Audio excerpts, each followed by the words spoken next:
আসসালামু আলাইকুম। এ পর্বে দেখাবো মাইক্রোসফট এক্সেল এর চুজ রোজ ফর্মুলার কাজ। এই ফর্মুলাটা যদি আপনার কম্পিউটারে এমএস অফিস 365 ভার্সন বা ইনস্টল থাকে তাহলে আপনি এই ফর্মুলাটা পাবেন। চুজ রোজ ফর্মুলার দুইটি আর্গুমেন্ট রয়েছে, একটি এরে আর আরেকটি হচ্ছে রো নাম্বার 1 2 এভাবে করে আপনি জয়টি রো নেবেন। তো চলুন দুটি উদাহরণের মাধ্যমে আমরা চুজ রোজ ফর্মুলাটার ব্যবহার দেখি। প্রথম একটি উদাহরণ, এখানে আমার একটি টেবিল রয়েছে। এই টেবিলের আমি চাচ্ছি 1 নাম্বার রো, 5 নাম্বার রো আর 7 নাম্বার রো। এই 1 নাম্বার, 5 নাম্বার এবং 7 নাম্বার এই তিনটি রো আমার এখানে প্রয়োজন, বাকি রো গুলো আমার প্রয়োজন নাই। এ ধরনের ফিল্টার করতে পারবেন সহজেই চুজ রোজ ফর্মুলা ব্যবহার করে। তো চলুন সমান টাইপ করবেন, এরপরে CHOO, হ্যাঁ নিচের দিকে দেখুন আমার চুজ রো ফর্মুলাটি চলে এসেছে। এটি সিলেক্ট করতে গেলে কি করবে, পুরোটাই টাইপ করতে পারবেন। পুরোটা টাইপ না করে আপনি কিবোর্ড থেকে ডাউন অ্যারো কি প্রেস করে দেখুন, এভাবে করে ডাউন অ্যারো কি চাপলে এভাবে চুজ রো সিলেক্ট অবস্থায় থাকবে। এরপরে কিবোর্ড থেকে ট্যাব কি প্রেস করবেন, তাহলে আপনাকে আর পুরোটাই টাইপ করতে হবে না। এরপরে চুজ রো ফর্মুলার অ্যারে দিতে হবে। প্রথমে অ্যারে হচ্ছে পুরো টেবিলটা আপনি সিলেক্ট করে দিবেন। এই টেবিলের ভিতরে কত নাম্বার রোটা আমি নিব, দেখুন আপনার রো নাম্বার 1, আপনি 1 নাম্বার রো দিলে আপনি এখানে 1 দিবেন।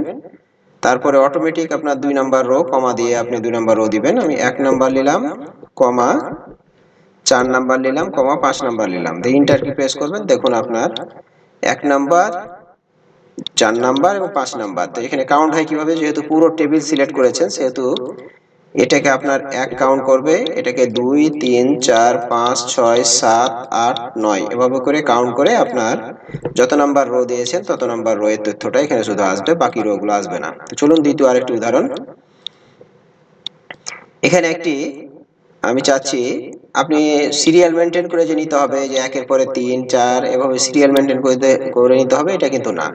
আপনি যদি মনে করেন যে আমি উলট পালট করেও নেবেন, যে আমি 9 নাম্বার নিব, 1 নাম্বার নিব, 9 নাম্বার নিব, আবার 2 নাম্বার নিব, এভাবে যদি উলট পালট করে নিলেন তাও সেভাবে নিতে পারবেন। তো চলুন CHOO চুজ রো ফর্মুলাটি টাইপ করবেন, এরপরে অ্যারে পুরো টেবিলটি দিবেন। এরপরে আপনি রো নাম্বার 1, আমি রো নাম্বার 1 দিলাম প্রথমে সাপোজ 1 নাম্বার, তারপরে নিলাম 9 নাম্বার, তারপরে 2 নাম্বার, তারপরে আবার 5 নাম্বার, এভাবে করে নিলাম। তো দেখুন প্রথমে আগে 1 নাম্বারটা এসে হেডিং এর জন্য 1 নাম্বারটা নিয়েছি, তারপরে 9 নাম্বারটা, দেখুন আপনার 9 নাম্বারটা।